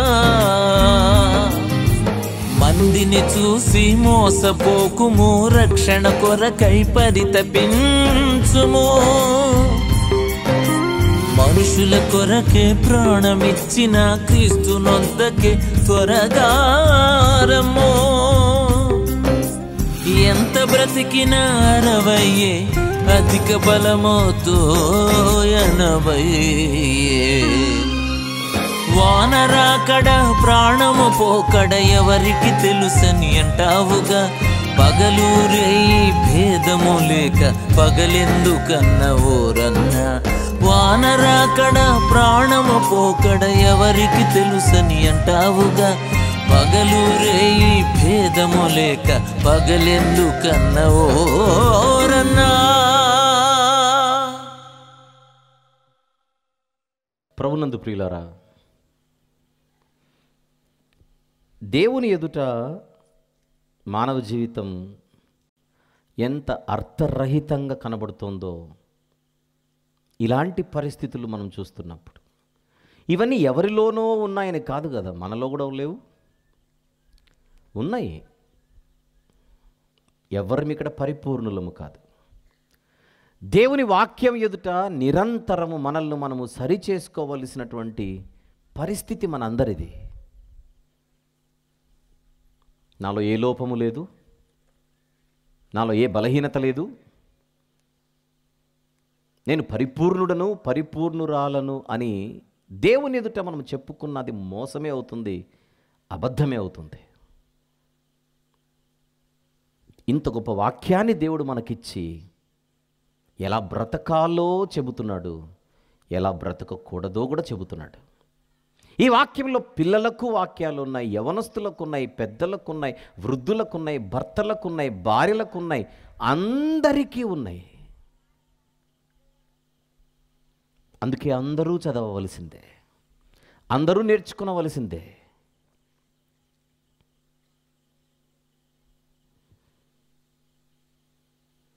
కొందరు గుర్రములను బట్టి, కొందరు రథములను బట్టి అతిశయించుచున్నారు. జ్ఞానేమో జ్ఞానముందని, శూరుడేమో శౌర్యముందని, ఐశ్వర్యవంతుడేమో ఐశ్వర్యముందని అతిశయిస్తుంటే అతిశయించువాడు ప్రభువునందే అతిశయించాలని వాక్యం మనకు నేర్పుతోంది. కారణం, దేవుడే అందరికీ ఊపిరిని, జీవమును, సమస్తమును అనుగ్రహించువాడు. ఈరోజు నేను మీ ముందు మాట్లాడుచున్నానంటే నాలో ప్రాణం ఉంది కదా, అది ఇచ్చినది ఆయనే. శరీరం ఉందిగా, అది ఇచ్చినది ఆయనే. ఆత్మ ఉందిగా, అది ఇచ్చినది ఆయనే. వాక్ శక్తి ఉంది కదా, మాటలాడగలుగుతున్నాను కదా. నా పక్కనున్న జంతువు మాట్లాడట్లేదు, చెట్ల మీద ఉండే పక్షులు మాట్లాడట్లేదు, ప్రాకే పురుగులు మాట్లాడట్లేదు. నేను ఒక్కడిని మాత్రమే ఎందుకు మాట్లాడగలుగుతున్నానని ఏ మనిషి అయినా ఆలోచిస్తే దానికి వచ్చే సమాధానమే దేవుడు. ఏ ఇతర ప్రాణి ఆలోచించలేనంతగా గొప్పగా మనిషి మాత్రమే ఆలోచించగలుగుతున్నాడనంటే ఆ సామర్థ్యాన్ని ఇచ్చినది దేవుడు. ఒకరు చక్కగా పాటలు పాడగలుగుతున్నారు, అది దేవుడిచ్చిన సామర్థ్యం. ఒకరు చక్కగా వాక్యం చెప్పగలుగుతున్నారు, అది దేవుడిచ్చిన సామర్థ్యం. ఒకరు చక్కగా సభలు పెట్టగలుగుతున్నారు, దేవుడిచ్చిన సామర్థ్యం. దేవుడిచ్చిన జ్ఞానముతోనే, దేవుడిచ్చిన విజ్ఞానముతోనే అక్కడ సౌండ్ సిస్టమ్ ఒకరు ఆపరేట్ చేస్తున్నారు, కెమెరా ఒకరు ఆపరేట్ చేస్తున్నారు, లైవ్ ఒకరు ఇవ్వగలుగుతున్నారు, ఎలక్ట్రిసిటీ ఈ సిస్టమ్ని ఒకరు మెయింటైన్ చేయగలుగుతున్నారు. ఇంత జ్ఞానాన్ని మనుషులకు ఇచ్చినది, ఇచ్చుచున్నది ఎవరు? కాదా దేవుడు? అందుకే బైబిల్ నేర్పిస్తున్న మరికొన్ని పాఠాలు ఈ రెండవ రోజు మనం మాట్లాడుకొని తర్వాత ముగిద్దాం. లూకాసు వార్త 17వ అధ్యాయం. లూకాసు వార్త 17వ అధ్యాయం 10వ వచనము చూద్దాం. 10 అటువలే మీరును మీకు ఆజ్ఞాపింపబడినవన్నీ చేసిన తర్వాత మేము నిష్ప్రయోజకులమైన దాసులము, మేము చేయవలసినవే చేసి ఉన్నామని దేవుని ఎదుట చెప్పాలి. నేను గొప్పోడిని, నాకున్న టాలెంట్ వేరు, నా గొప్పతనం ఇది అని దేవుని ఎదుటికొచ్చి చెప్పాల్సిన పరిస్థితి ఎవ్వడికి లేదు. వీటన్నిటికీ తోడు ఇంతవరకు మనం మాట్లాడుకుంటున్నట్టుగా ఏ భేదమునూ లేదు. అందరూ పాపము చేసి దేవుడు అనుగ్రహించు మహిమను పొందలేకపోతున్నారు. పాపము వలన వచ్చు జీతము మరణము. పాపులను రక్షించుటకే క్రీస్తు యేసు ప్రభు లోకానికి వచ్చాడు. ఎందుకు వచ్చాడు? మనలను మనము రక్షించుకునే సత్తా మనకు లేదు గనుక, మనకున్నటువంటి పాపాన్ని కడుగుకొనగలిగేటువంటి శక్తి మనకు లేదు గనుక, అందుకే ఆ శక్తిమంతుడి లోకానికి వచ్చాడు. అందుకొరకే ఆయనే మనల్ని ప్రేమించాడు. ప్రేమ ఆయనదే, కృప ఆయనదే, కనికరము ఆయనదే, జాలి ఆయనదే, దయ ఆయనదే, బలి ఆయనదే. ఈరోజు మనము పొందుకొనగలిగే రక్షణ ఆయనదే. తండ్రి, కుమార, పరిశుద్ధాత్మనే ఈ దైవత్రయం ఈరోజు మనల్ని ప్రేమించి, కనికరించి, మన ఎడల జాలి చూపి, కృపను చూపి ఈరోజు ఇంత గొప్ప రక్షణ భాగ్యమును మనకు అనుగ్రహించడం జరిగింది. చెరసాల నాయకునికి అందిన సువార్తదే విశ్వాసం. విశ్వాసం ప్రభు అయిన యేసునందు ఏం చేయాలట? విశ్వాసము. ఆ విశ్వాసమే నీతిమంతుని నీతికి మూలం. నీతిమంతుడు విశ్వాస మూలమున జీవించును, వినుట వలన విశ్వాసము కలుగును, అది క్రీస్తును గూర్చిన మాట వలన కలుగును. రక్షణకు మొట్టమొదటి అడుగు ప్రభు అయిన యేసునందు విశ్వాసముంచుట.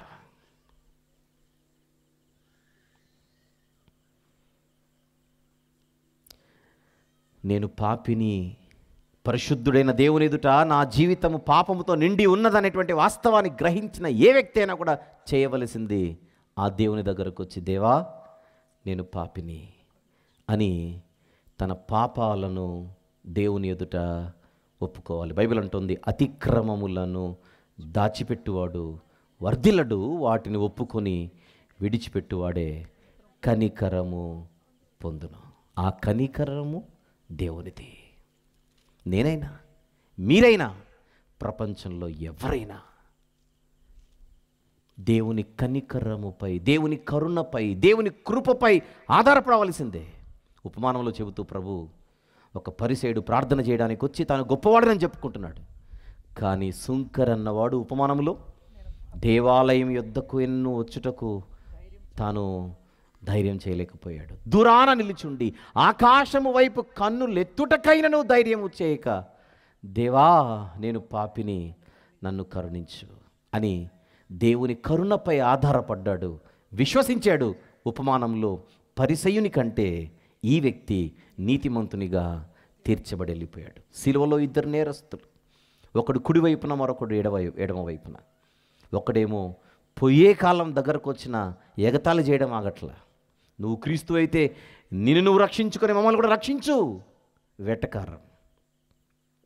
మరొకడికి తెలివచ్చింది, ఇది మనకు న్యాయమే, కానీ ఆయనలో ఏ తప్పిదము లేదు, ఏ నేరము లేదు. మచ్చే లేనివాడు ఆయన, మంచే లేని వారము మనం. ప్రభువా నన్ను జ్ఞాపకం చేసుకోవా అని అడుగుతున్నాడు శిలోపై ఒక నేరస్తుడు. అదే పాపపు ఒప్పుకోలు ప్రార్థన. మంచే లేని నేను మచ్చే లేని నీతో ఉండాలనుకుంటున్నాను, కానీ నా జీవితం అది సరిపోదు. నా క్రియలు నీ ఎదుట మురికిగా కనబడుచున్నాయి. అందుకే నా క్రియలపై నేను ఆధారపడడం లేదు. దేవా నేను అది చేశాను, నన్ను చేర్చుకో, నేను ఇది చేశాను, నన్ను చేర్చుకో అని నేను అడగట్లేదు. నిజమే, క్రియలను బట్టి ఎవడును నీతిమంతుడని తీర్చబడడు, కేవలం ఆయన యందు విశ్వాసం ఉంచుట ద్వారానే. రోమీయులకు రాసిన పత్రిక 3వ అధ్యాయం, రోమా పత్రిక 3వ అధ్యాయం 27వ వచనం ఒక్కసారి చూద్దాం. 27వ వచనం, కాబట్టి అతిశయ కారణం ఎక్కడా? అది కొట్టివేయబడెను. ఎట్టి న్యాయమును బట్టి అది కొట్టివేయబడెను? క్రియా న్యాయమును బట్టియా? కాదు, విశ్వాస న్యాయమును బట్టియే. 26వ వచనం, క్రీస్తు యేసు రక్తమందలి విశ్వాసము ద్వారా ఆయనను కరుణాధారముగా బయలుపరచెను. దేవుడు ఇప్పటి కాలమందు తన నీతిని కనుపరచు నిమిత్తము తాను నీతిమంతుడును యేసునందు విశ్వాసము గలవానిని నీతిమంతునిగా తీర్చువాడునై ఉండుటకు ఆయన అలాగు చేసెను. కాబట్టి అతిశయించుటకు ఎవ్వని యొద్ద ఏ కారణము లేదు. ఈ రాత్రి ఇక్కడి నుంచి సెలవు తీసుకునే ముందుగా దేవునితో చెబుదాం, దేవా ఈరోజు నేను రక్షణ పొందడానికి ప్రేమ నీదే, కృప నీదే, కనికరము నీదే, జాలి నీదే, సర్వము నీదే, సమస్తము నీదే. ఇందాక నేను చెప్పినట్టుగా తండ్రి, కుమార, పరిశుద్ధాత్మనే ఈ దైవత్రయమే ఈరోజు మన రక్షణకు మూలము, ఆధారము. ప్రతిరోజు ఆయనకు మనము మన హృదయపూర్వక కృతజ్ఞతాస్తుతులు చెల్లిస్తూ ఉండాలి. దేవా మాకిచ్చిన రక్షణను బట్టి. ఈ రాత్రి మీలో ఎవరైనా ఇంకా యేసుక్రీస్తు ప్రభును రక్షకునిగా స్వీకరించకపోయి ఉంటే, బైబిల్ అంటోంది ఇదియే మిక్కిలి అనుకూలమైన సమయం, నేడే రక్షణ దినము. ఇంత గొప్ప రక్షణను నిర్లక్ష్యము చేసిన ఎడల ఎలాగూ తప్పించుకుందాము. రక్షణ మనకు సమీపంగా ఉన్నది. రక్షణ పొందుకోవాలంటే డబ్బుతో పని లేదు. ప్రభువైన యేసునందు విశ్వాసం ఉంచుట. అలాంటి విశ్వాసముతో ముందుకొచ్చి ఎవరైతే ఆయన ఎదుట దేవా నేను పాపిని, నన్ను కరుణించు, మీరు దయచేసే రక్షణను పొందుకోవాలనుకుంటున్నానని ప్రార్థిస్తే రక్షించుటకు ఆయన సిద్ధంగా ఉన్నాడు. ఎంత ఘోర పాపినైనా రక్షించుటకు ఆయన సిద్ధంగా ఉన్నాడు. దీపం ఉన్నప్పుడే ఇల్లు చక్కబెట్టుకోవాలి. అలా ఈరోజు ఈ మైదానంలో, ఈ ప్రాంగణంలో ఎందరో ప్రభు దగ్గరకు వచ్చి ఆయన ఇచ్చే రక్షణను అందుకొని రక్షణనే ఓడలోనికి ప్రవేశించి ఈరోజు ప్రయాణం చేస్తున్నారు. అందులో నేనున్నాను, అందులో ఇక్కడున్న సేవకులు ఉన్నారు, అందులో ఇక్కడున్న మీరున్నారు. మనమందరం ఈ రాత్రి ప్రభువుని స్తుతిస్తూ, దేవా నాదేమీ లేదు, అంతా నీదే అని మనసారా ఆయనకు కృతజ్ఞతలు చెల్లిస్తూ సెలవు తీసుకుందాం ఈ పాటను చూసి. ఆ పాట ప్రభువును స్తుతించే పాట, కృతజ్ఞతలు చెల్లించే పాట, ఆయన బలియాగాన్ని నెమరు వేసుకునే పాట మన తెలుగు భాషలోనే. అక్కడ మనము చూస్తూ, వింటూ, ఆలోచిస్తూ, కలిసి మనము కూడా ఏకీభవిస్తూ ఆయనను స్తుతిద్దాం, మన హృదయపూర్వక కృతజ్ఞతలు చెల్లిద్దాం. Play the song.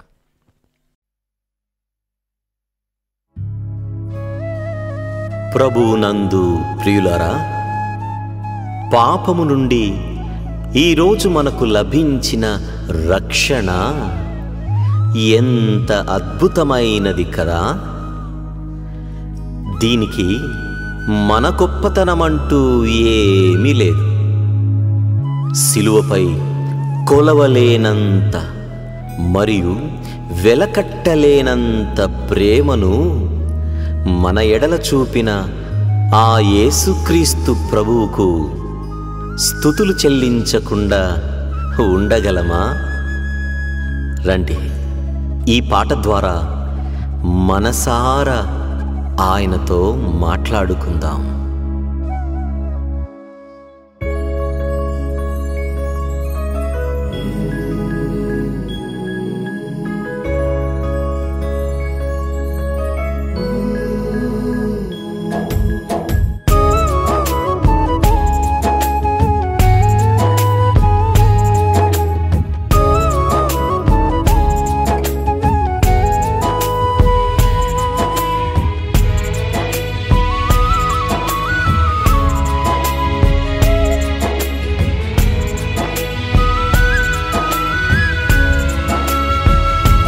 ప్రేమ నీదే, జాలి నీదే, కృపా కనికరం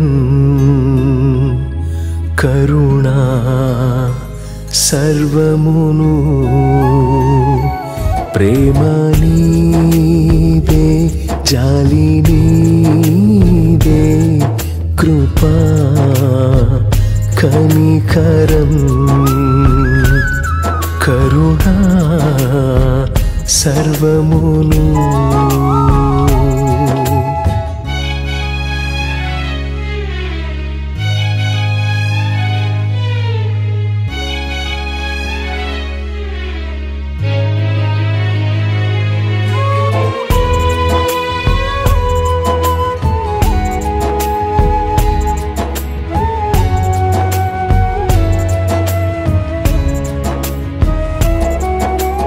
రక్షణ నాకిచ్చి శిక్షను భరించి సిలువను సహించి దేవా దేహాన్ని విరిచితివే. రక్షణ నాకిచ్చి శిక్షను భరించి సిలువను సహించి దేవా దేహాన్ని విరిచితివే. రక్తాన్ని చిందించినాకై ప్రాణత్యాగము చేసితివే. రక్తాన్ని చిందించినాకై ప్రాణత్యాగము చేసితివే. ప్రేమ నీదే, జాలి నీదే, కృపా కనికరం కరుణా సర్వమును.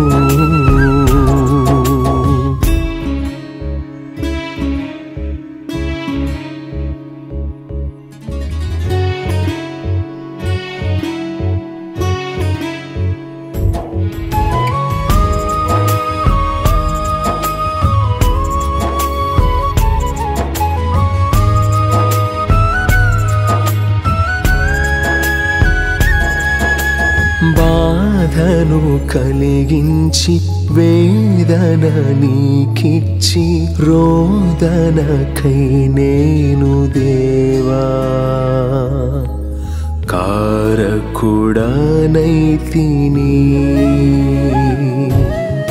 బాధను కలిగించి వేదన నీకిచ్చి రోదనకై నేను దేవా కారకుడనైతిని.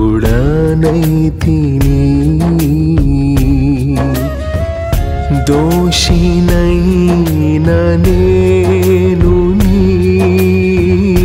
ప్రేమకు కాను పాత్రుడను. దోషినైన నేను నీ ప్రేమకు కాను పాత్రుడను. ప్రేమ నీదే, జాలి నీదే, కృపా కనికరం కరుణా సర్వమును.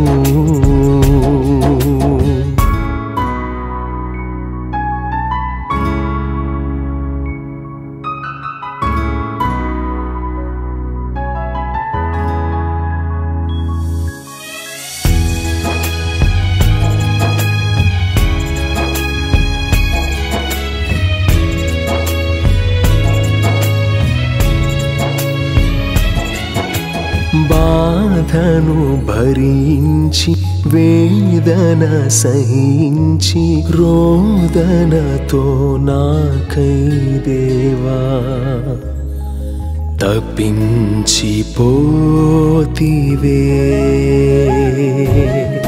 బాధను భరించి వేదన సహించి రోదనతో నాకై దేవా తప్పించిపోతివే.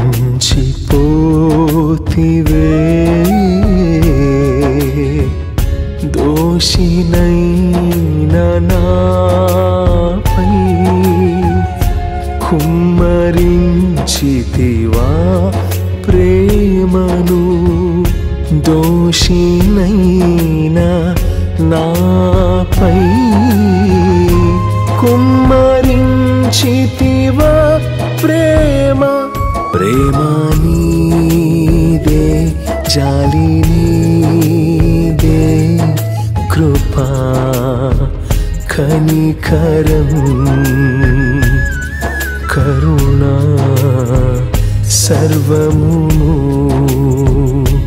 ప్రేమ నీదే, జాలి నీదే, కృపా కనికరం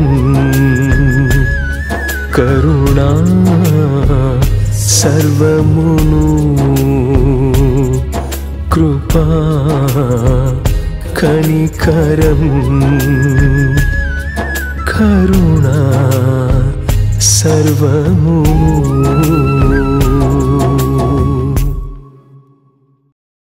ప్రభునందు ప్రియులారా, ఈ రెండవ రోజు ఈ క్రీస్తు సువార్త మహాసభలలో మన ముందుకు వచ్చిన ప్రతి విషయము మనం తప్పనిసరిగా ఆలోచించవలసినవి. వినేసి విడిచిపెట్టేసి వెళ్ళిపోతే ప్రయోజనం లేదు. నేను పదే పదే మళ్ళీ గుర్తు చేస్తున్నాను, ఈ వాక్యం ఎవరికి? ముందుగా చెబుతున్న నాకు, ఎందుకంటే నేనే చెబుతున్నాను కనుక. తర్వాత మీ అందరికీ, అంటే మనందరికీ. ఈ వాక్యం నా జీవితంతో కూడా మాట్లాడే ఉంటుంది. నేను ఆలోచించాలి, సమాచారం తీసుకుని రెఫరెన్సులు రాసుకొని నేను కూడా వేరే చోట మంచి ప్రసంగం చేద్దాము అని కాదు. ప్రసంగాల కోసం కాదు మనం బైబిల్ చదవాల్సింది, మన ప్రవర్తన కోసం, మన జీవితాన్ని మార్చుకోవడం కోసం, మన జీవితాన్ని మనము మరింత వెలుగుమయం చేసుకోవడం కోసం, దేవుని ఎదుట మరింత మెరుగైన స్థితిలో కనుపరుచుకోవడం కోసం. అందుకే ఈ ప్రయాస, అందుకే ఈ యొక్క సభల ఏర్పాటు. ఇంతమంది దీని కొరకు ఇలాంటి ఆలోచనలు కలిగి పనిచేస్తారు. ఎందుకు ఈ రాత్రి యథార్థమైనటువంటి హృదయంతో దేవుని ఎదుట, ఆయన వాక్యం ఎదుట మన జీవితాలను మనం పరిశీలించుకుంటాం. 60 లేదా 70, అధిక బలమున్న ఎడల 80. ఈ చిన్న జీవితాన్ని దేవుని ఎదుట ఆనందంగా, దేవునికి ఇష్టపూర్వకముగా మనం ఉంచుకుందాం. ఎవరైనా మన మీద పగలు పెట్టుకుంటే, ఎవరైనా మన మీద కోపతాపాలు పెంచుకుంటూ ఉంటే వాళ్ళ కోసం ప్రార్థన చేద్దాం. మన మనసు ప్రశాంతంగా ఉంటుంది, సంతోషంగా బతకొచ్చు. విశ్వాసమునకు కర్తయు దానిని కొనసాగించేవాడైన యేసు వైపు మాత్రమే చూస్తూ మనం బతకవచ్చు. ఇంతకంటే గొప్ప భాగ్యం ఈ జీవితానికి ఇంకేం కావాలి? వాక్యం దగ్గరకు వస్తే వాక్యం ఎంత అద్భుతంగా మన జీవితాలతో మాట్లాడుచున్నదో ఒక్కసారి ఆలోచించండి. 3 రోజుల సభలు 2 రోజులు అయిపోయాయి చూస్తుండగానే. ఇక ఉన్నది రేపొక్క రోజు మాత్రమే. కానీ ఈ 3 రోజుల సభలలో మన ముందుకొచ్చి ఏ విషయాలైతే మనతో మాట్లాడుచున్నాయో అవన్నీ మన జీవితాలకు ఎంతో ప్రయోజనకరమైనవి. మీలో కొంతమంది అక్షర జ్ఞానం కలిగిన వాళ్ళు ఉంటారు, చదువుకుంటున్న పిల్లలు ఉన్నారు, యవనస్తులు ఉన్నారు, బైబిల్ అంటే ఆసక్తి కలిగిన వారు ఉన్నారు, సంఘాలలో చక్కని పరిచర్య చేసే పరిచారకులు ఉన్నారు. మీరు ఒకవేళ మేము బైబిల్ని బాగా నేర్చుకొని చక్కగా మేము మాతో పాటు 10 మందిని వెలిగించాలనేటువంటి ఆలోచన మాకుంది అని మీరు అనుకుంటే, మేము ఒక బైబిల్ కాలేజ్ నడుపుతున్నాం. దాని పేరు బైబిల్ అకాడమీ. మా దగ్గరకు వచ్చి నేర్చుకునే అవకాశం అది వేరేదైతే, మీరు మీ ఇంటి దగ్గరే ఉండి మీ పనులు మీరు చేసుకుంటూ, మీ ఉద్యోగాలు మీరు చేసుకుంటూ, మీ చదువులు మీరు చదువుకుంటూ చక్కగా వారంలో ఒక్కరోజు ఒక 2 లేదా 3 గంటల పాటు మేము పంపించే యాప్, మేము పంపించే లింక్ని మీరు ప్రెస్ చేసి చక్కగా వాక్యం నేర్చుకునేటువంటి అవకాశం ఈ బైబిల్ కాలేజ్ అందిస్తోంది. ప్రజెంట్ మనము ఈ 2025వ సంవత్సరానికి ఒక ప్రాథమిక బైబిల్ కోర్సుని మనం ప్రారంభిస్తున్నాం. ఇంతవరకు దగ్గర ఒక 300 నుంచి 400 మంది ప్రపంచవ్యాప్తంగా ఈ క్లాసెస్కి అటెండ్ అయ్యి ఎన్నో గొప్ప విషయాలు నేర్చుకుంటున్నారు. కొత్త బ్యాచ్ కోసం నోటిఫికేషన్ విడుదలైంది. మార్చి 1వ తారీఖు నుండి వారికి తరగతులు ప్రారంభమవుతున్నాయి. వారానికి ఒక క్లాస్ చొప్పున.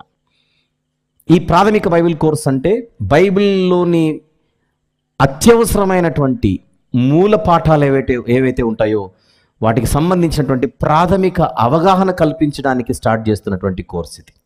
సర్టిఫికెట్ ఇన్ థియాలజీ దీని పేరు. 50 తరగతులు ఉంటాయి సంవత్సరంలో, వారానికి ఒకటి చొప్పున. ప్రతి క్లాస్ నేనే తీసుకుంటాను. ప్రాక్టీస్ చేయించడానికి మళ్ళీ మీకు మెంటార్స్ అనేవాళ్ళు ఉంటారు. ఇలాంటి ఒక చక్కని పగడ్బందీగా ఒక మంచి వ్యవస్థను ఏర్పాటు చేసి మనం ప్రారంభిస్తున్నాం. మీలో ఎవరికైనా ఇక కేవలం ఒక వారం 10 రోజులు మాత్రమే ఉంది కనుక తరగతులు ప్రారంభం అవ్వడానికి ఆసక్తి ఉంటే నేను ఒక 2 ఫోన్ నంబర్స్ ఇస్తాను. ఆ ఫోన్ నంబర్స్ నోట్ చేసుకొని మీరు చిన్న కాల్ చేసినా లేదా ఒక మెసేజ్ పెట్టినా 1 లేదా 2 రోజుల్లో మీకు మా ఆఫీస్ నుంచి కాల్ వస్తుంది. వారు వివరాలు అందిస్తారు. మీరు చక్కగా ఈ యొక్క సదుపాయాన్ని మీరు వినియోగించుకోవచ్చు. నంబర్లు రాసుకోవాల్సిందిగా మనవి.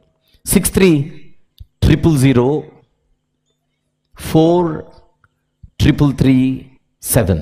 లైవ్లో ఉన్న వాళ్ళు కూడా ఈ ప్రకటన గమనించండి దయచేసి. 6300433337. ఒక మిస్డ్ కాల్ అయినా ఇవ్వండి లేదా ఒక మెసేజ్ అయినా పెట్టండి. మరొక నంబర్ తీసుకుందాం. 9885823770. నంబర్ మరొకసారి 9885823770. ఈ 2 ఫోన్ నంబర్స్లో ఏదో ఒక ఫోన్ నంబర్ని మీరు ఉపయోగించుకోవచ్చు. వాట్సాప్ చేయొచ్చు, లేదా మిస్డ్ కాల్ ఇవ్వచ్చు, లేదా మామూలు మెసేజ్ పెట్టండి. వాటిని నోట్ చేసుకొని మీకు తిరిగి కాల్ చేయడం జరుగుతుంది. రేపటి రాత్రి మరెన్నో సంగతులు మాట్లాడుకున్నట్టుకు మనం సిద్ధపడదాం. ఈ 2 రోజులు రాని వారు ఎవరైనా ఉంటే వారిని కూడా తీసుకొని వద్దాం, వారిని కూడా ఆలోచింపజేద్దాం. ప్రార్థన చేసుకుందాం. కళ్ళు మూసుకున్నట్లయితే ప్రార్థన చేసుకుందాం. ప్రేమగల తండ్రి, జీవం గల నాయన, మహిమగల దేవ, నాయన మరి ఈ 3 రోజుల సభలలో ఈ 2 రోజుల పాటు మీరు ఇచ్చిన మంచి మాటలను బట్టి, ప్రభువా మీరు మాకు ఇచ్చినటువంటి మంచి వాతావరణమును బట్టి, ఇచ్చిన తలంపులను బట్టి, ధ్యానమును బట్టి, ఆసక్తిని బట్టి, నడిపింపును బట్టి మిమ్మల్ని స్తుతిస్తూ ఉన్నాం. ఏ ఉద్దేశము కొరకైతే సభలు ఏర్పాటు చేయబడి ఉన్నవో ఆ ఉద్దేశమంతయు ప్రభువా సంపూర్ణంగా నెరవేరుటకు సహాయము చేయమని, ఈ సభల కొరకు పనిచేస్తున్న ప్రియులైన మీ పిల్లలందరినీ జ్ఞాపకం చేసుకొనొచ్చు. వారందరికీ రావలసిన ఆశీర్వాదాలు సంపూర్ణంగా అనుగ్రహించమని, దూర ప్రాంతం నుంచి వచ్చిన తండ్రి మీ పిల్లలు తిరిగి ఎవరి ప్రాంతాలకు వారు వెలుచు ఉంటుండగా క్షేమకరమైన తిరుగు ప్రయాణం అందరికీ అనుగ్రహించమని, నాయనా రేపటి రాత్రి చివరి రాత్రి మరెన్నో సంగతులు మేము మాట్లాడుకొని బలపడుటకు కృప దయచేయమని, యేసు ప్రభు వారి ఉన్నతమైన నామములోనే ప్రార్థన మనవులు మీకే సమర్పించి వేడుకొనుచు పొందుకొని ఉన్నాము తండ్రి. ఆమెన్. ప్రభు పేరట అందరికీ వందనములు. Thank you.